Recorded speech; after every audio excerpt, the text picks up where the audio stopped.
So at the end of this lesson, you should have a basic set of buttons that will be used for your main menu. Let's get started learning. Let's get started immediately. Go over to Games in Unreal Engine as you're setting up the project and go over to Blank. You are going to be creating a blank project and set it up using blueprints. As far as the project location, select a location where you want to put this project as you are studying. You can edit the name of the project. I am simply going to call it Main Menu Masterclass before getting started. Now, with all of that set up, click on Create. As it's creating, let's quickly go over what we'll be making in this lesson. So now that you're just getting started, we're going to create a pretty basic set of buttons and apply them into the world. That's going to be the new game button, the level select, options, credits, and exit buttons. That's all you're going to be learning in this initial lesson. Okay, so next, now that Unreal Engine has loaded, we can quickly have a look. Unreal Engine starts out by loading out this big map. We do not need this map. Simply come into new and create new level. Create a basic level. Basic is usually the best place to start. Not empty open world, but just basic new level. And upon creating it, we are now able to get started.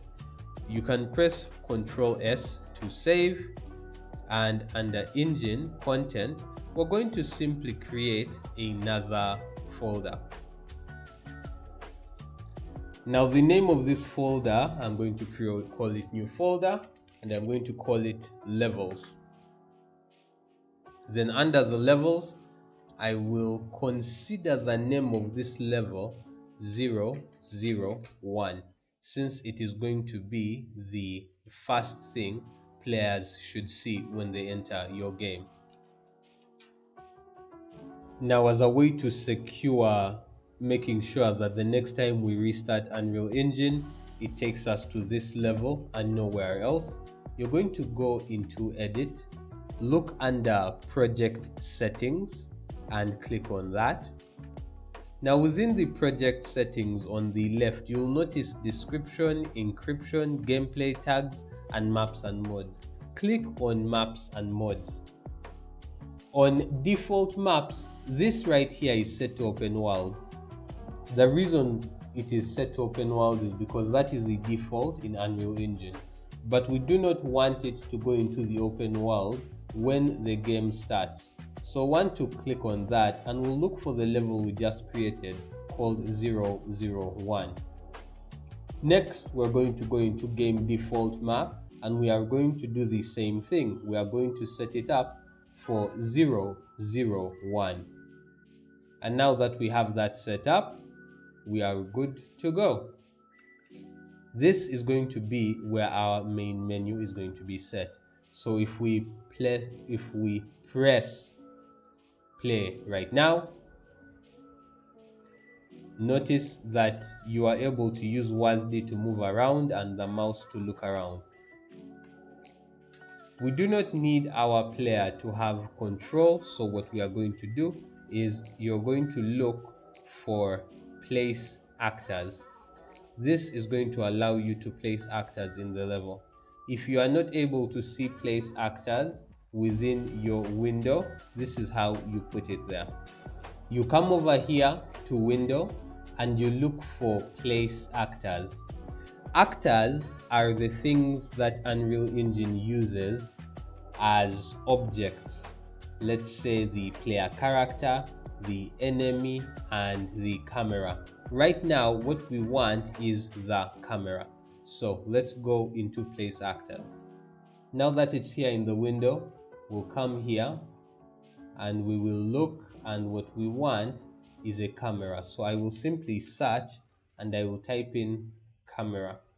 So now that we have this camera actor, going to drag and drop it into the world. You see that window? That shows what the camera is able to see. Notice as I drag it up by holding this blue line, that is the Z axis, it goes up and down. Good.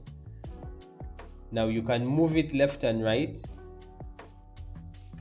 You can move it side to side, back and front.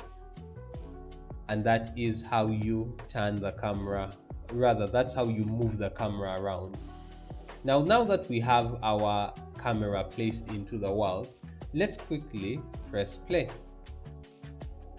Notice that now we are still able to move left and right. That's not what we want. What we want is immediately you press play, you're stuck in place, because this is a menu system.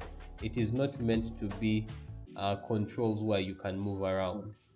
So we shall come over into the details, and what we really want is immediately the level loads, attach the player's controls and self to that camera. So this is how we're going to do that. What we are going to do is we're going to scroll under details, under details of our camera actor. We are going to scroll and we'll look for auto player activation. Under auto player activation, we are going to set it to player 0 and we'll quickly save. Now when you press play, you are connected to the camera. Notice that when you press WASD, you cannot move. When you move the mouse around, I'm clicking it and moving it around, you can't move. Now the camera is steady and you have taken over the camera. We are one step closer to having our menu working. And now that we have our camera set up, we are now going to add another plugin to Unreal Engine. Now, if you click into plugins and you type in common, you should see this common UI. This is an official Epic Games plugin, and it is always highly recommended for when you're dealing with the user interface. So quickly click on this, and it will ask you to restart Unreal Editor for the changes to take effect, and you're going to restart Unreal Engine. Alright, so Unreal Engine is back up again. So all you have to do is go and under your content, create another folder. I'm calling this folder Blueprints. Once you have created the Blueprints folder, inside of it, we're going to try and put in, I'll just quickly type this, look for user interface, and we will put in a widget blueprint. And under widget blueprint, there are many classes. We are simply going to click user widget. And we shall call this main menu 001. Let's double click on menu 01 and see what's inside. So right now, this is what is inside of menu 001. Now we need to get this blank canvas to look like this, okay, to give us that baseline menu. So let's quickly add in these texts here. But to do that, we'll start by under the palette, we'll be looking for a canvas. The canvas panel is basically just going to apply a panel here that is going to hold all the elements. It acts almost like a screen, and notice the resolution, it's 16 by 9, so it's the same as a screen resolution. Then I'll quickly click on fill screen. This is important to keep it here, and that is excellent. Now that we have this, we can also change the screen size, but we'll leave it as it is. This is going to work perfectly. So on the hierarchy and layers panel, we can see that there is a canvas panel. Now let's quickly do a quick compile and start adding in the remaining elements. So before we start, we know for a fact that we are going to have new game, level select, and etc, but they're going to be stacked up. So we'll go into setting up each button and then we'll put them in a stack to demonstrate that. So if we come in here and we basically type out button, it says, hey, there's a button here. So I'll drag out the button and I'll position it. Now on the right side, I can decide on its X and Y size. I'll simply make it 300 units on the X and 200 units on the Y. 200 is too high. 100 units on the Y. That's a good looking button. Now let's quickly double check how many buttons. 1, 2, 3, 4, 5. So I'll simply get this, copy and paste it. That's 3, 4, 5. Perfect. So these are our 5 buttons. Okay, these are the buttons that we're going to be using.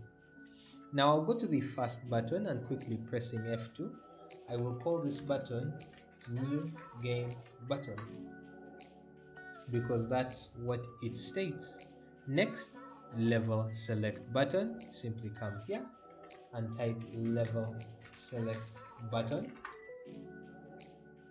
Next is going to be the options button, and after that the credits button, and last but not least we'll call it the exit button. Now let's make sure they are positioned in the right order. I want the new game button first, the select button, level select button next, the options button comes after, the credits button is right below that, and the exit button comes in at the end. That's fantastic. Now we'll get these buttons and we can move them. Simply clicking one and pressing shift and left clicking the other will allow us to move them all together, which is good. Now as far as position X, I want all of, let me set them up to all be positioned. Now let me quickly come in. Apologies, let's quickly compile that. So now you have put in 1, 2, 3, 4, 5 buttons. They don't have any text yet, so let's quickly remedy that. We will look for text and we will get this text, right, this text right here, and we are going to bring it in and drag it under the button. You'll see there is a text block that is up here, and we'll add text blocks to all of these different buttons. Each one gets a text block that we are going to use to type in the text. Now that the text is done, let's enter our text block, and we'll quickly, on the right side there's a lot of different things you can do deciding on the text design, but we will get into that. Right now what we want to find is the text that's under content over here, and we'll simply type out new game there, and we will change its color to black. I think let's have this be black for now.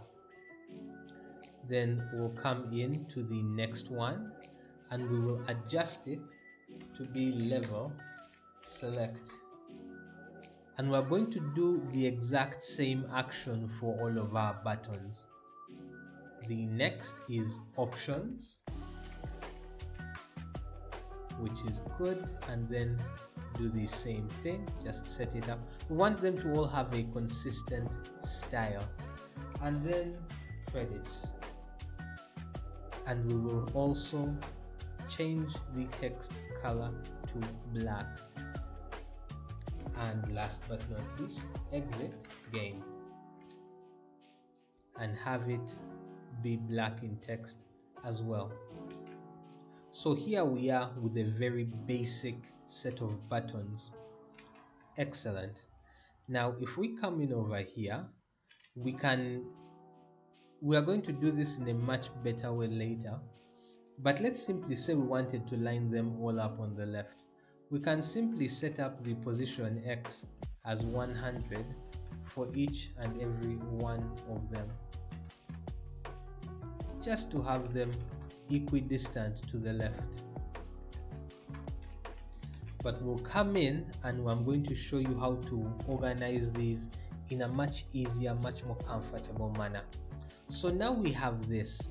We have 5 separate buttons under our main menu blueprint.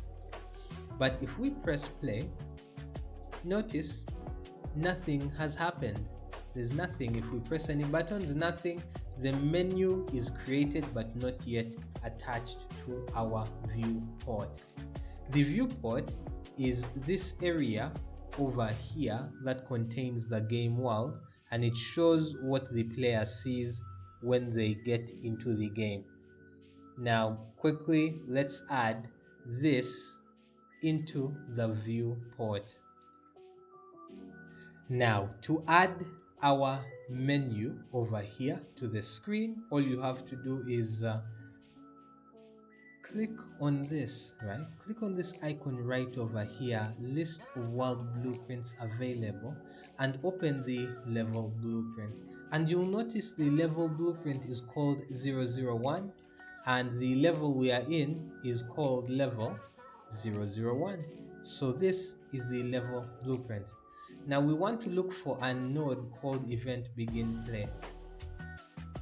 Event begin play means that it is going to be executing everything after this immediately the level loads in. So let's try something simple. If you drag out that pin and you type print, and let's say print text, and we can put into the print text some basic text like hello world. Let's compile and let's play. You see that on the top left? Hello world is printed out. So anything after event begin play plays once the game has loaded that level in. Its duration is set to 2 seconds. We can increase its duration to 10 seconds. That's just for the print text. And when we press play, hello world, there it appears. Alright, now that that's done, we can simply remove that. We are not printing text, we are adding the menu. Now, to add the menu, we are going to need to pull out a different node. This node is called create widget. So let's drag this out and type out create widget. And now we have our widget just about to be created. The next thing we're going to do is call out from class, and we're going to need to find our widget. Now its name is main menu 01. So let's type out main menu. There we are, main menu 01. But creating the main menu widget isn't all that it has to do. We also want it to show this widget on the actual viewport.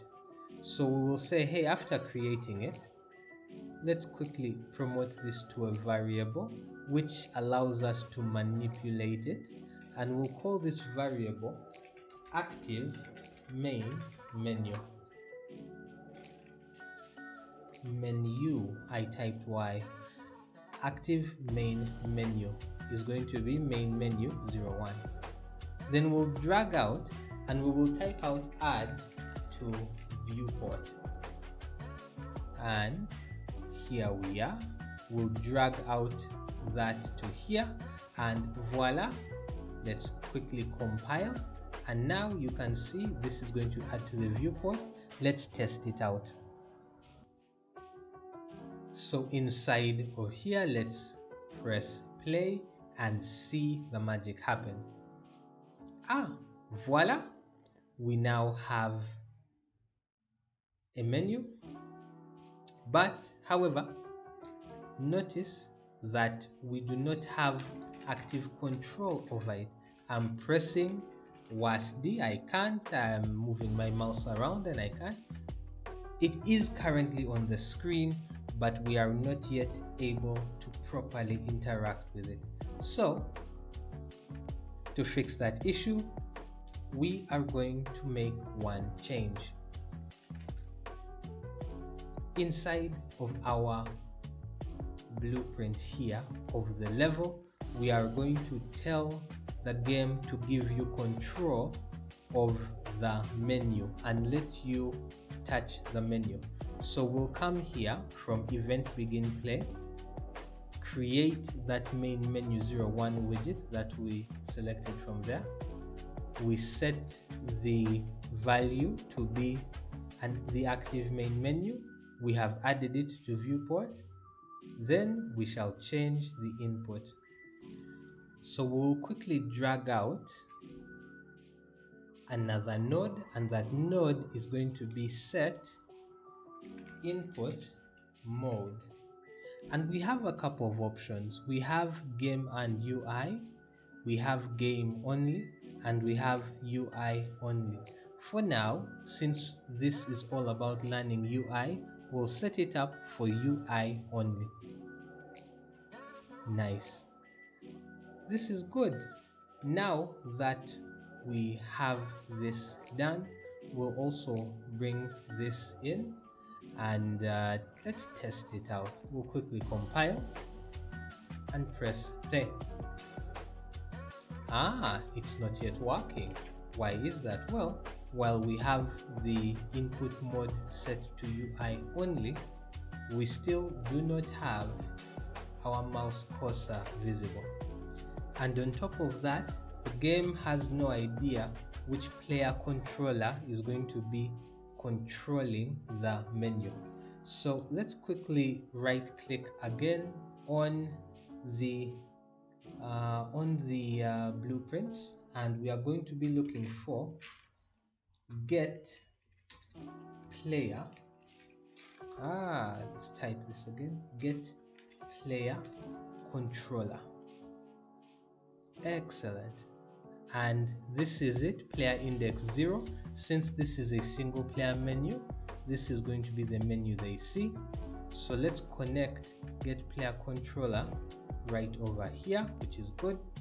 And then we'll also drag this out and we shall type set mouse visible. Yes, apologies. So let's set this back. Set mouse, let's see, set show mouse cursor. There we are. So we'll attach this over here, and we have set show mouse cursor, and we will take that. So now we will be able to see our mouse cursor. Quickly compile that and let's press play now. And now our mouse cursor is visible, and I can press each and every one of these buttons. That is good. Now we have gone from absolutely nothing to a workable set of instructions that are available